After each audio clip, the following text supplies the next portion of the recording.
on va voir la mentalité d'investisseur, même avec 10 dollars, enfin c'est pas important, c'est la mentalité de l'investisseur qui est importante. Dans la première vidéo, tu nous as dit qu'il n'y avait pas de petit investissement, mais qu'il était important même avec 10 dollars d'acquérir cette mentalité d'investisseur. Tu peux nous expliquer un petit peu plus ce concept? En fait, c'est hyper simple de comprendre qu'il faut avoir un certain mindset, un certain état d'esprit quand tu fais de l'investissement. Dans l'investissement, il y a des règles.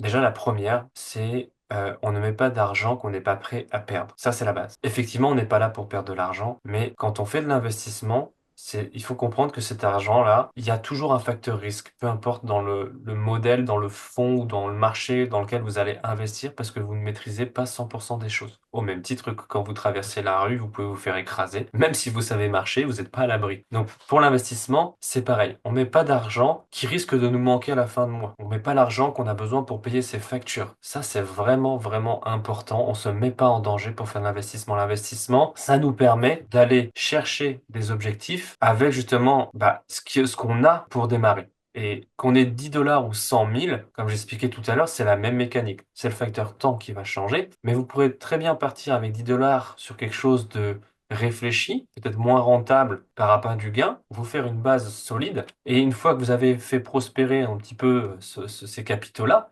vous allez venir, ça c'est une deuxième règle, diversifier, et vous allez prendre différents risques, mais en fait qui vont pérenniser vos investissements. Parce que, comme vous maîtrisez pas tout, s'il y en a un qui couac, ou s'il y a un marché qui s'effondre, vous n'êtes pas sans rien. Donc ne pas avoir tous ses œufs dans le même panier, c'est pareil, c'est hyper, hyper important. En fait, je voulais dire, la première chose à faire, c'est malgré tout de définir ses objectifs, de savoir, de définir ce que tu veux, de l'endroit où tu pars, enfin savoir d'où tu pars, où est-ce que tu veux aller, et puis combien tu veux ou combien tu peux investir. Ça, c'est vraiment le départ. C'est ça. Ça, c'est le départ. Et en fait, souvent ce que j'explique, c'est que tu veux changer des choses, donc tu es obligé de prendre des risques. Il faut que ça soit calculé. Derrière, tu vas venir diversifier, ça va pérenniser tes investissements. Mais en même temps, il faut gérer sa cupidité. C'est les deux extrêmes, la peur et la cupidité.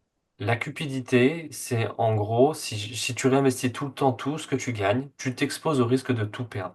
Donc il faut que tu prennes des fonds pour toi, ne serait-ce que pour récupérer ta mise de départ. Au moins là, tu es serein, tu sais que tu vas jouer avec des bénéfices. Et derrière, si tu as des objectifs, il faut que tu capitalises en fait une partie de tes profits pour justement acquérir cet objectif sans vider tes comptes, parce que le but de l'investissement, c'est d'avoir un capital qui grossit. Donc si tu as besoin, je t'investis de 100 000 dollars parce que tu veux acheter un appartement, tu vas pas tout sortir dès que tu as 100 000 dollars. Le but, c'est de capitaliser tes dividendes pour atteindre 100 000 dollars en ayant toujours un capital qui travaille au fur et à mesure et de le faire grossir parce que derrière, tu vas peut-être avoir d'autres objectifs. C'est marrant parce que c'est les millionnaires et les milliardaires, ils disent la même chose que toi. Donc, en fait, le but n'est pas d'être un millionnaire, un milliardaire, mais d'avoir cette mentalité, cette compréhension. Et en fait, le secret, comme le disent les millionnaires, milliardaires, c'est d'être dans la diversification, mais il faut aussi savoir conserver, savoir sortir un petit peu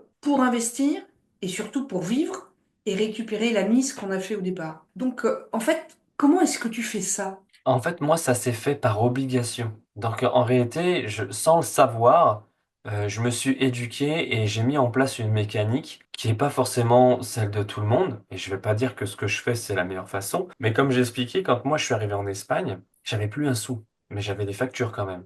Donc, de toute façon, j'étais obligé de sortir des fonds pour payer mon loyer, pour acheter la nourriture, pour payer mes factures d'eau, d'électricité. Donc, on a serré un peu la ceinture au départ parce que on a démarré tout petit. Et donc, il a fallu que je prenne certains risques pour augmenter ces capitaux-là. Mais une fois que j'ai pu générer ce qu'il fallait, je sortais l'équivalent de ce que j'avais comme charge régulièrement. En fait, tous les mois, je me sortais un salaire finalement. Et toujours une partie aussi que je prenais pour diversifier. Donc, moi, ça a été par obligation. Et en fait, c'est ça aujourd'hui que j'essaie de transmettre parce que même si vous avez un revenu de salarié, même si vous avez déjà une rente quelque part, en appliquant cette mécanique, en fait, vous vous mettez à l'abri et ça vous permet justement d'aller chercher d'autres objectifs. Et en fait, ce que tu viens de nous dire, c'est que tout investissement peut amener un revenu complémentaire, Et ce n'est surtout pas, contrairement à ce que disent tous les gens qui essayent de vendre de l'accompagnement du trading, c'est surtout pas simplement le fait d'acheter au bon moment. C'est toute une dynamique autour de ça. Et nous verrons dans le troisième épisode tous ces revenus complémentaires. Il y en a au moins trois et on va les étudier ensemble. Ça te va? C'est exactement ça. Ok, ça marche. À plus tard.